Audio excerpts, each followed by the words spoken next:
આજે બ્રેકફાસ્ટમાં છે પૌવા. અહીંયા થઈ રહ્યું છે આ મારી ચા, આ વંશુનું દૂધ. બિકોઝ આજે સેટરડે છે એટલે વંશુને રજા હોય એટલે આજે એનું દૂધ પણ મારી ચા સાથે થાય છે. અધરવાઇઝ એ વહેલો પીને જતો રહ્યો હોય. તો hey guys, good morning, welcome back to કવિનાસ વર્લ્ડ. તો ગાઈઝ, પંખાનો બહુ અવાજ આવતો હશે આઈ નો, પણ હું થોડું મોટેથી બોલું, વંશુ પણ મોટેથી બોલશે એટલે તમને બધાને સંભળાય. તો હું એ કહેવા માંગુ છું કે અહીંયા છે મારું બ્રેકફાસ્ટ, ચાય અને વંશરાજનું દૂધ. વંશુ કે તું દૂધ પીવે? चाय नहीं पीनी चाहिए। क्या? दूध पीने से क्या होता है? स्ट्रॉन्ग होता है। स्ट्रॉन्ग होता है। और तू किसका दूध पीता है? गाय का। हैं? गाय का ही पसंद है? हाँ। क्या बात कर रहे हैं? तो सबको बोल दे कि छोटे बच्चों को गाय का ही पीना चाहिए। सब छोटे बच्चों को गाय का दूध पीना चाहिए। यस, ताकि हम ताकतवर बन जाए. ચાલો ગાઈઝ, બ્રેકફાસ્ટ કરવા. યશપાલ હજી એમને તબિયત સારી નથી, વાયરલ થઈ ગયું છે. ગઈકાલે આખી રાત સૂતા નથી, નાક બંધ હતું અને રાત્રે ખબર નહીં કેટલા વાગે મેડિકલમાં દવા લેવા પણ ગયા હતા, પણ મળી કે ના મળી ખબર નહીં, કેમ કે હું સૂઈ ગઈ હતી. હવે અત્યારે નાહવા ગયા છે તો હું કરી લઉં બ્રેકફાસ્ટ, એ આવે પછી એમને આપી દઈશ. તો ગાઈઝ જોઈ લો, ગઈકાલના કપડાં હજી આજે વાળ્યા, કેમ કે હવે સુકાયા, આખી રાત રહ્યા રૂમમાં ત્યારે. અને અહીંયા હું જોતી હતી મારો બ્લોગ. જોવો તો પડે ને.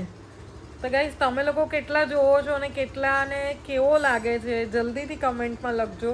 કમેન્ટ કરવાનું રાખો યાર, કમેન્ટ્સ મેં ઓન રાખ્યા છે તમારા લોકો માટે જ. કંઈક સજેશન્સ આપવા હોય કે મને કંઈક કહેવું હોય એની માટે જ ઓન રાખી છે કમેન્ટ્સ. તો પ્લીઝ કમેન્ટ કરો અને જોતા રહો મારા વ્લોગ. ગાઈઝ, હું ને વંશુ ખાઈએ છીએ banana. Vanshu show your banana. એને પાછું બધું નીટ એન્ડ ક્લિયર જોઈએ. બધું જો મૂક્યું મારા પગ ઉપર, કશું એને ગમે નહીં. પવન જોવો છો ગાઈઝ કેવો આવે છે, મારા વાળ બી ઉડે છે અને બહુ ઠંડો પવન આવે છે. આજે તો બહાર મારે કપડાં નાખવા જ નથી, હું સ્ટેન્ડ પર જ સૂકવીશ આજે તો. હું વંશુનું બાથરૂમ ધોવા ગઈ અને મેં જેવો નળ ખોલ્યો એવું પેલું શાવરવાળું ઓન હતું અને મને એમ કે ડોલ ભરાશે, તો ડોલ ના ભરાઈને શાવર ઓન થઈ ગયો અને મારી આખી ટી શર્ટ ભીની થઈ ગઈ, આખા વાળ ભીના થઈ ગયા અને આવી પેલી એવી મૂવમેન્ટ થઈ ગઈ, કઈ કહેવાય, મોએ. ગાઈઝ, વાગી ગયા છે 2:30 અને આજે કામવાળા બેન વાસણ ઉટકવા નહોતા આવવાના એટલે વાસણ મેં મમ્મીએ બે ઉટકી નાખ્યા છે. જમવામાં હતું આજે સરગવાનું શાક કે કઢી જે કહો એ, યલો રાઈસ અને રોટલી. સો વંશુભાઈએ તો ખાધા એકલા યલો રાઈસ, નહીં વંશુ? હા. અને એને રજા હોય એટલે એને શું હોય, એક જ કામ જોઈ લો. ગઈકાલે જે ઓનલાઈન ક્લાસ હતા એનું હોમવર્ક પણ છે હો વંશુ. તો આજે હમણાં હોમવર્ક કરવા બેસીએ અને આગળ શું થાય છે તમને કહેતી રહીશ, તો સ્ટે ટ્યુન્ડ.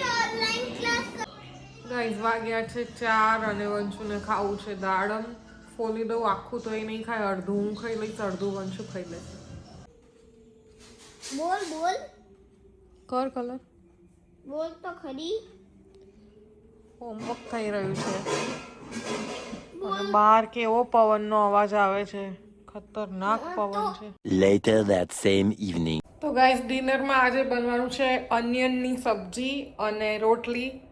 ગેસ વોટ, મારી મમ્મીના ઘરે હું અનિયન પણ નથી ખાતી. ઇવન તમે લોકોએ પહેલાંના વ્લોગ જોયા હશે તો મેં કીધેલું છે કે હું કટ પણ નથી કરતી અને હવે હું અનિયનની સબ્જી ખાઉં છું, એ પણ એકલી onion. So well, this is the change that has come into me after staying with Yashpal. એ ખાય છે એટલે એમણે મને ધીમે ધીમે ખાતી કરી છે અને મને લિટરલી હવે ભાવવા માંડ્યું છે.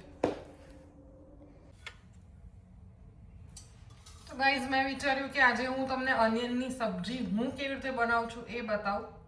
અને આ સ્પેશિયલ છે રાજસ્થાની સ્ટાઇલની, એવું મેં યુટ્યુબમાં જોયું હતું એટલે હું પણ એવું જ કહું છું. પણ ટેસ્ટી સુપર બને છે.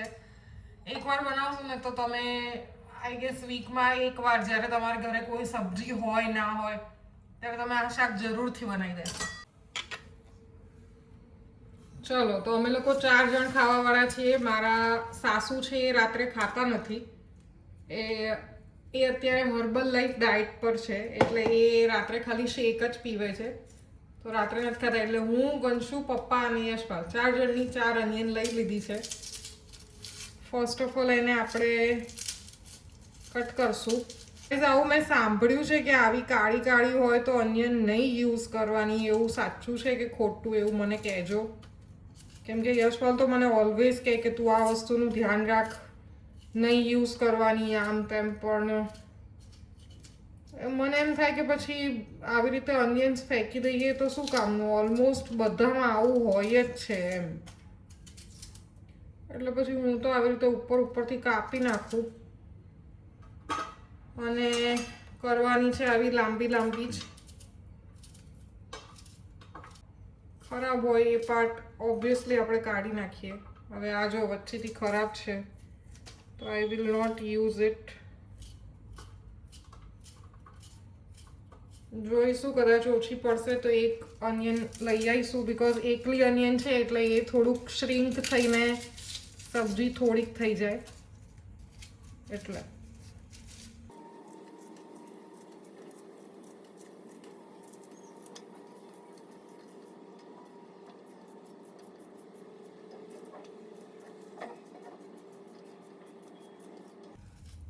ચોપ કરીને મળું ગાઈસ. તો ગાઈસ અહીંયા મેં મૂકી દીધું છે તેલ. તેલ ગરમ થાય એટલે એમાં સૌથી પહેલાં રાઈ, થોડીક હિંગ અને ગ્રીન લીધા છે.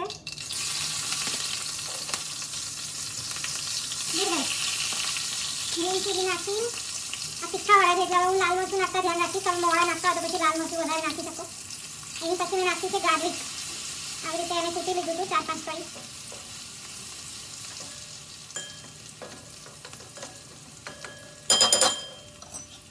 પછી એમાં નાખી દઈએ આપણે આપણી ચોપ કરેલી અનિયન.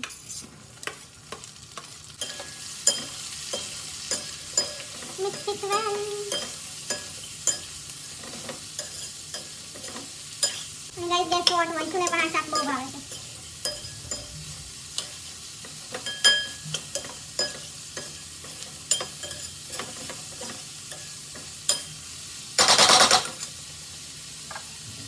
અને નાખીને એમાં તરત જ આપણે મીઠું નાખી દઈએ એટલે જલ્દી ચડી જાય.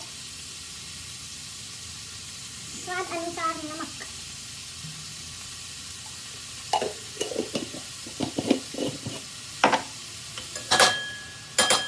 ચડી જવા દઈએ પછી મળતો તમને લોકોને.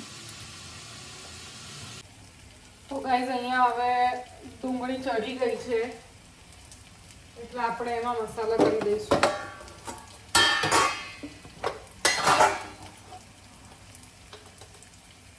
હળદર, મરચું ઓછું નાખીશું, ધાણા જીરું અને થોડોક એવો ગરમ મસાલો.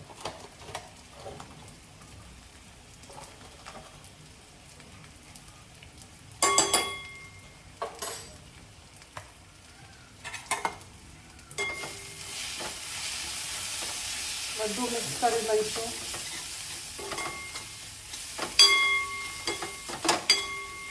આ અનિયનનું શાક બનાવો ને ત્યારે અનિયન્સ આમ થોડીક મીડિયમ સાઇઝની હોવી જોઈએ. મારે આજે હતી ને એ મોટી મોટી હતી, તો બહુ મોટી હોય ને એમાં મજા નથી આવતી. પછી આમ પેલી હોય એ મીઠી લાગે એટલે. તો જો આ થોડુંક ચડી જાય પછી આપણે એમાં મેઇન ઇન્ગ્રેડિયન્ટ નાખવાનું છે. એ શું છે હું લઈ આવું છું.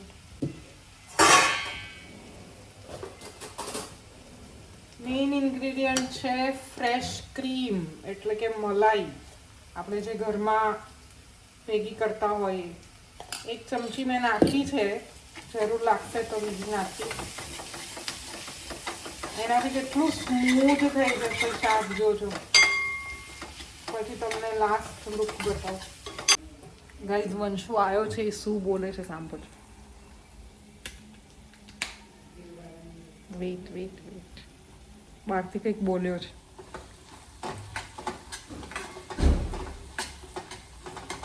મારી દીકરો અવાજ સંભળાઈ ગયો મને.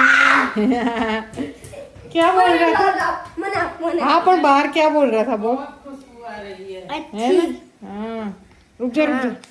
मेरी मम्मी ने मिक्स दाल बनाई, बहुत अच्छी खुशबू आ रही है. हाँ सही बोला. अनियन की सब्जी बनाई बेटा. अनियन की क्यों? मिक्स दाल क्यों होनी चाहिए ना? तुझे तो पसंद है ना बेटा, इसलिए बनाई है. मिक्स दाल क्यों होनी चाहिए?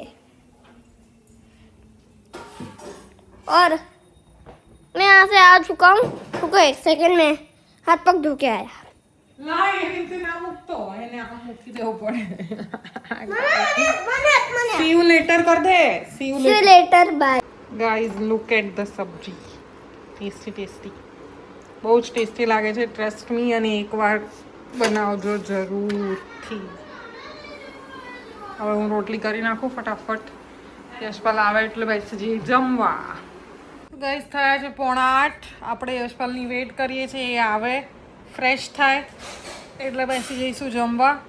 હોપ આજનું ખાવાનું ભાવે. હું લઈશ આજનો શોર્ટ, કેમ કે એમને પૂછવું છે કે કેવું છે હવે તમને. नहीं चाहिए. चलो वंशराज क्या खा रहा है? मैं खा रहा हूँ अनियन की सब्जी, और रोटी. रोटी. सही बोला. मैं ये पूरी रोटी मेरी है, ओहो हो ओके नीचे तक ऊपर तक. સારું. હવે Yashpal, how are you feeling? Better? Not well? હજી સુધી નહીં સારું થયું? 1-2 દિવસ થશે શરદી મટતા તો, બટ સબ્જી સારી છે. ઓકે ચલો લેટ્સ હેવ ડિનર નાઉ.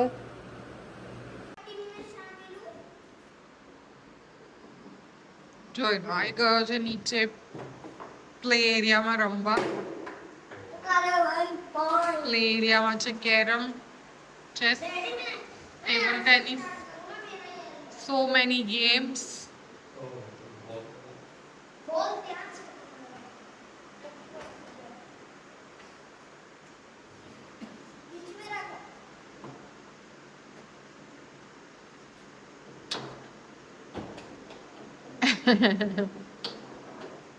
કરો. ચલો ગાઈસ, કોમ્પિટિશન ઇઝ ઓન. હું ને યશપાલ રમની કેરમ. બહુ જ સરસ કેરમ છે, ફટાફટ જાય છે આખી.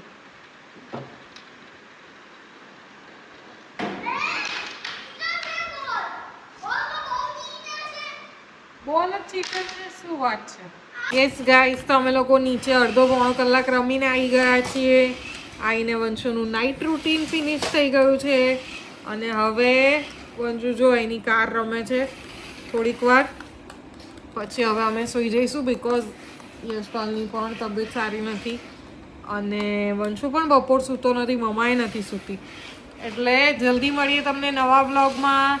ત્યાં સુધી બધા અમારા બ્લોગને શું કરો?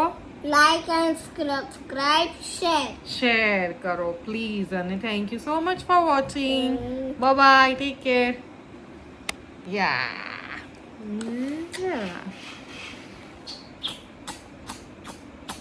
enough yaar.